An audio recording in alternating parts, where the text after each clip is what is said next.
জাতীয় যুৱ বাহিনী সাধাৰণ সম্পাদক নিৰ্মল পায়েং পুনৰ সৰব হৈ পৰিল লক্ষীপুৰ চিকিৎসা মহাবিদ্যালয় হস্পিটেলৰ নিৰ্মাণৰ বিসংগতিৰ ওপৰত দাবী জনাই গৌতম কনষ্ট্ৰাকশ্যন ব্লেকলিষ্ট কৰিব লাগে আৰু লগে লগে বিষয়া কৰ্মচাৰীসকলকো গ্ৰেপ্তাৰ কৰিব লাগে।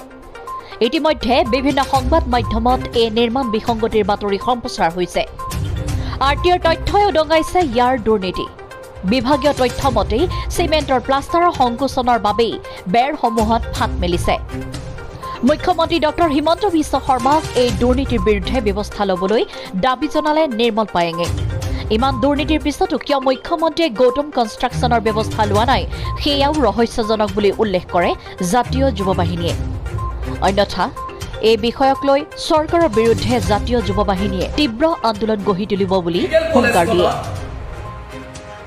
ইমানে ব্যাপক দুৰ্নীতি সংগত হোৱা হৈছে, ইমানে ব্যাপক দুৰ্নীতি আশ্ৰয় লৈছে শ্ৰী গৌতম কনষ্ট্ৰাকশ্যনে।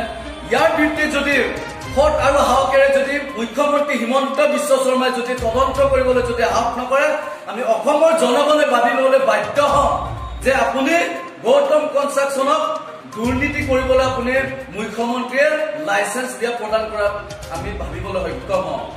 গতিকে আমি আকৌ এবাৰ আহ্বান জনাইছো, আমি তথ্য সহকাৰে ইয়াত যে দুৰ্নীতি যে সংঘটিত হৈছে এইটো স্পষ্ট হৈছে।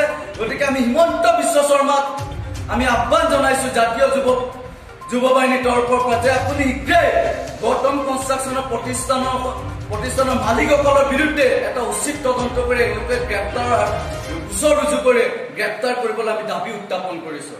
পৰিলক্ষিত হৈছে, কিন্তু আমি এটা কথা ইয়াত স্পষ্ট কৰিব বিচাৰিছো, জাতীয় যুৱ বাহিনীয়ে এটা কথা স্পষ্ট কৰিব বিচাৰিছো যে ইয়াত এটা ব্যাপক দুৰ্নীতি হৈছে।